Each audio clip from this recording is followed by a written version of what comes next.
My sister recently found out her husband has been having an affair for 2 years and the mistress is pregnant. This is especially devastating for her as they've been trying to have children for the last 4 years and we're finally talking about starting IVF. My brother-in-law has been begging my sister for a second chance and swears he's broke it off with the other woman.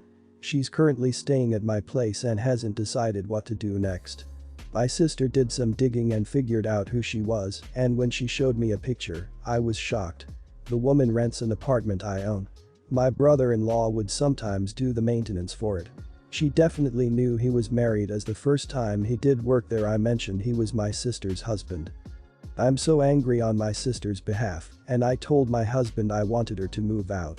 He politely asked her to move out by the end of the month and she got angry and said this was her home and if we wanted her out we would have to evict her.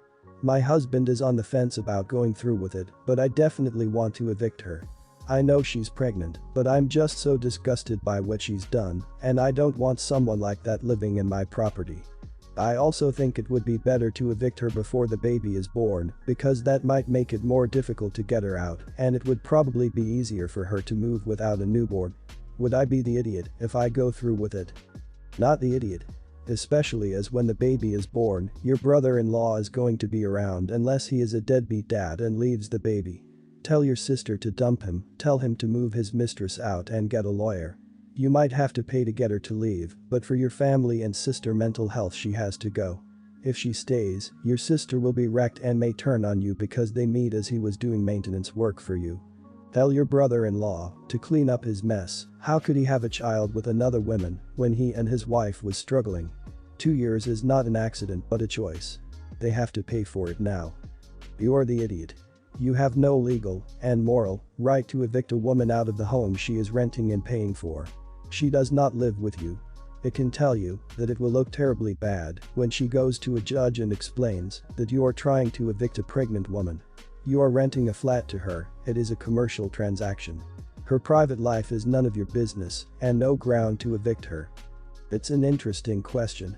Let's put another spin on it. Would you want to get evicted because of a personal grievance that your landlord's sister had with you? The details don't matter, I'm talking about the general notion. The lease contract is there to prevent these sorts of things.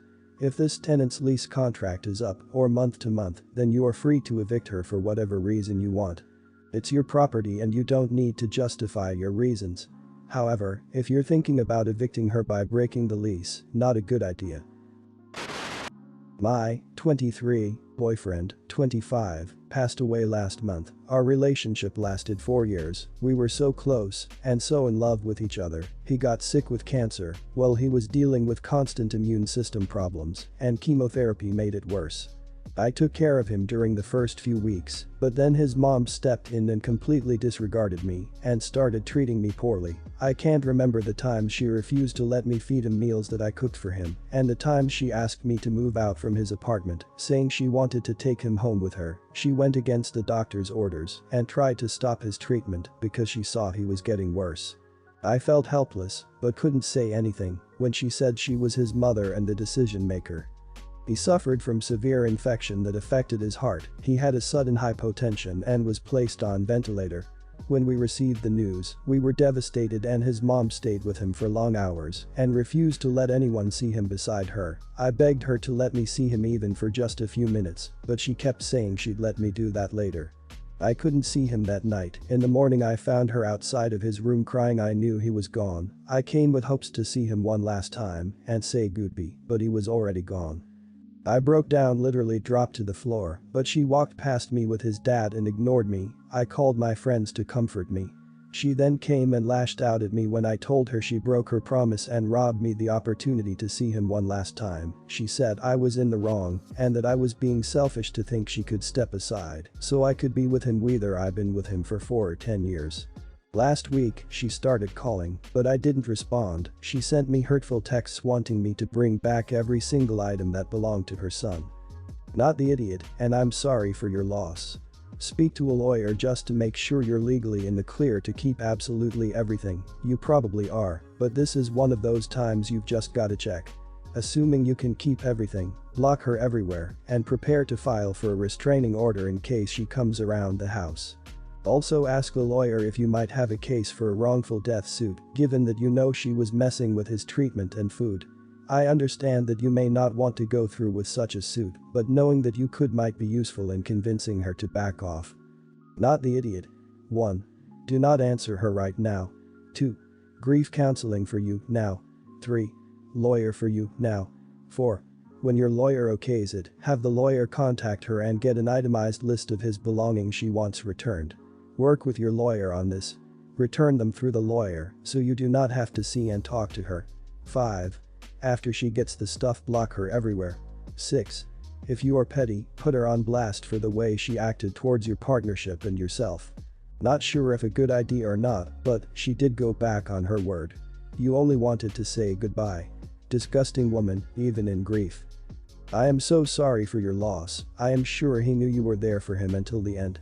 She wasn't fair to cut you out like that. Grief and lack of control over a loved one illness can make you grasp at any sort of control you can find. Maybe it's where she got lost in.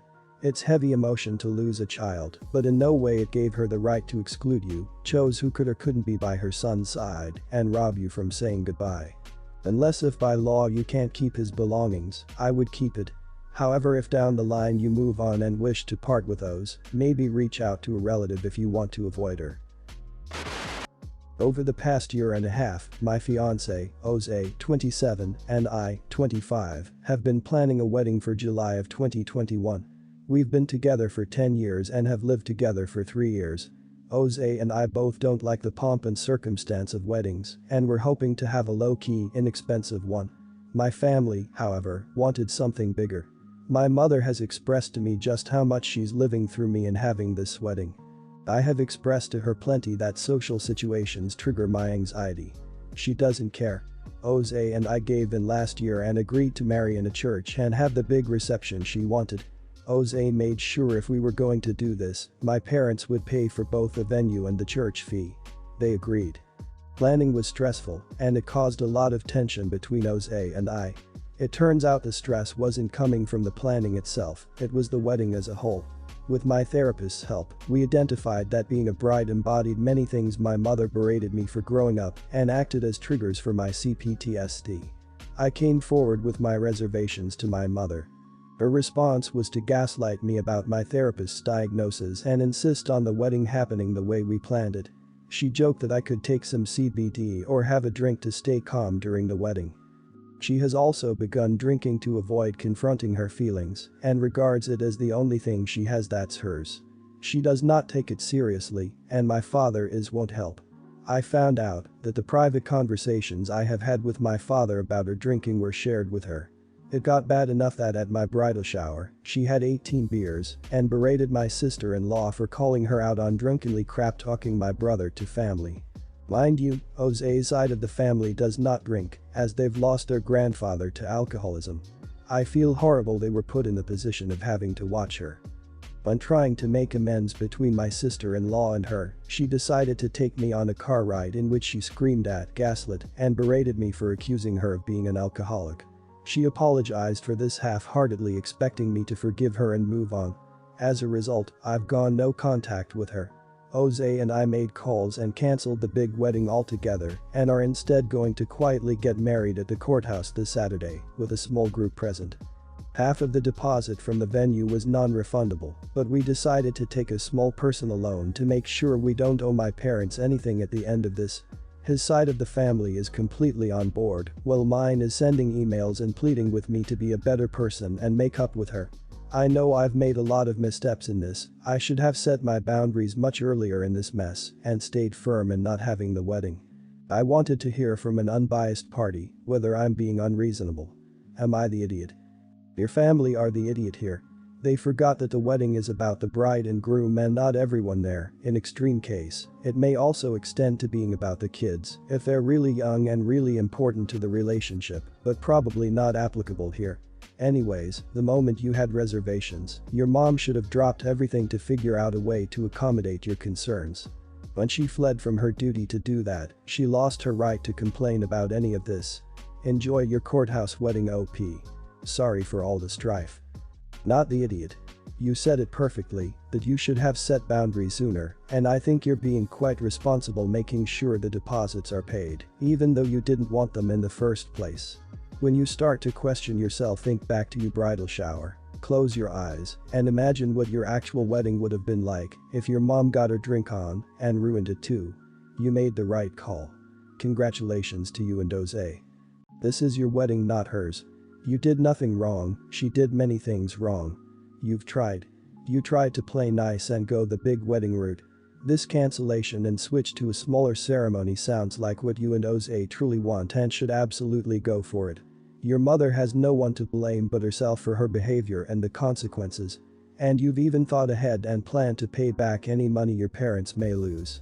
I say have the ceremony you want. And a big congratulations to you and Jose. I'm 19, Native American, Oglala Lakota, do beadwork as a hobby side hustle, and have since I was 14. I'm not the greatest ever, but my stuff is decent enough that I make a pretty good amount of extra money from it. My older brother's, 26, fiance, 35, is a nightmare. My whole family does their best to be respectful of her and of their relationship, but she treated us like a unique oddity because of our culture, and when that fascination wore off, she began to treat us like we were uncivilized and dumb. I argue with her a lot and I was certain she hated my guts. Until a few days ago when she came to me with a gift card that had $150 in it. She was being pure sweet to me and said she was sorry for getting off on the wrong foot. I said it was okay, I understood but wished she'd be more respectful of us. Then she started talking about her plans for a Native American wedding with my brother. I was annoyed and knew it was going to be disrespectful as hell, but I didn't say anything, I just talked to my bro later. Then she asked how much I charge for the earrings I make. I told her $35.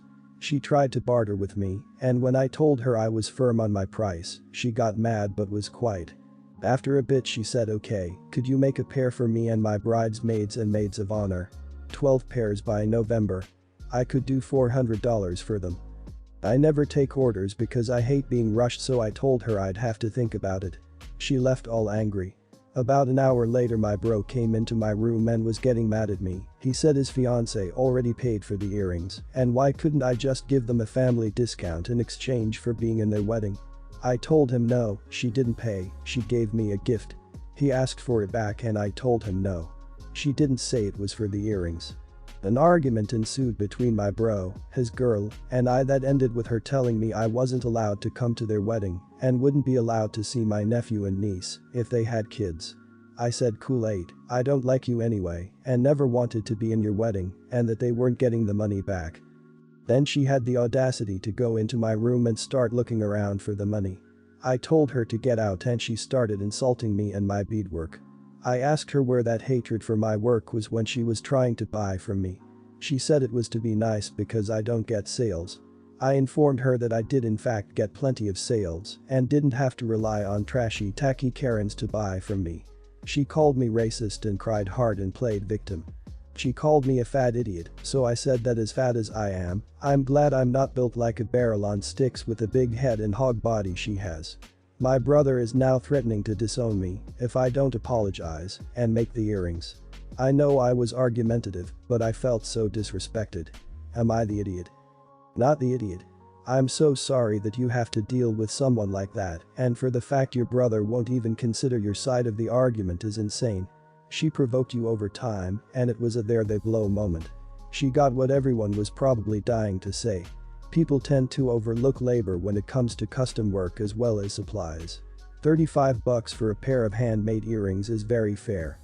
There is a bigger issue at stake here, which is your future sister-in-law's attempt to use Oglala Lakota culture without learning anything about it. Is it okay that she is stupid? Sure, since we are hardly taught anything about indigenous culture at school, she probably doesn't know much. Is it okay to stay willfully ignorant while appropriating the bits you like in some weird stereotyped way? No. Everyone's the idiot here. Sister-in-law is clearly the bigger idiot. You're not obligated to work for free or cheap for anyone, let alone someone who treats you so poorly. But did you really have to dig the hole deeper by insulting her in the way you did? I don't think you really need to apologize, just realize in the future there are ways to de-escalate situations like this without giving in to the idiot or going down to their level with childish name-calling. I, 18, am a triplet. We're all identical, James is the eldest, followed by Tom, followed by me. We recently started uni together, having moved from an affluent area of London to the north of England. Our family is pretty well off, and all three of us will graduate with zero debt. Sometime last week, I was approached by a girl I vaguely recognized as one of Tom's friends, and she congratulated me on my scholarship before asking me about where I'd thrifted my designer jumper from. It wasn't thrifted. I'd just bought it. Needless to say, I was freaking baffled. I figured she'd confused me with someone else and awkwardly left.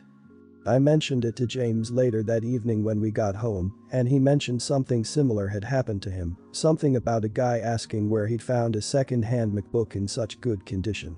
We asked Tom about it when he got home, and he turned really shifty. We eventually got it out of him that he didn't want people to think he was rich, so he told his newfound friends that we came from a poor part of London and that we'd won scholarships to private schools our whole lives. Obviously, this is all bullcrap. We were privately educated and grew up in freaking Kensington, for crying out loud. We both told him to knock it off because, being identical, we can't exactly pretend not to be related while he lives his little working class fantasy. He said he would and promised to correct his friends. A couple of days later, another girl approached me outside my building and asked me about applying for the same uni scholarship you have. I pressed her for some more information, and she told me that Tom had told her I'd won a scholarship for uni, and that was how we afforded to live in a private apartment. I proceeded to tell her he was talking out of his arse and that our parents paid for the apartment.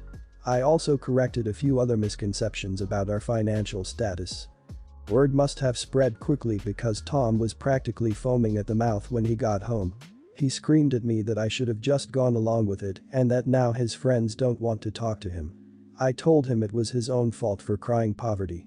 James told me he thought I was right to correct Tom's friends, but I should have some sympathy for Tom's insecurities about being wealthy and that he was probably worried about being taken advantage of for being well off. Am I the idiot? Not the idiot. I understand why he might not have wanted to tell people he was rich, but creating a whole backstory for, not just himself, but his two twin brothers as well is too far, and to be honest a little stupid. Like, did he think that both of you would have just gone along with a lie for potentially years? Also, as someone who grew up poor, if you're from money it makes it worse to pretend like you're not. It comes across as patronizing. So he told a massive lie about his background in his first week in university and expected to keep it up for at least 3 years. Also, I once lived with someone like Tom and it was a nightmare. Trust me, people will have seen through before the end of freshers. I would have much rather than someone be honest about their background than poverty cosplay. It's just disrespectful. I went to college with a friend classmate who was personally loaded. Like millions from trust fund, his grandparents set him up for loaded. He was very uncomfortable about this and asked us to not mention it, which was fine because it's not something that naturally comes up in conversation anyway. However, he never pretended to be poor on scholarship. And who the hell brings that up in conversation anyway? Not the idiot.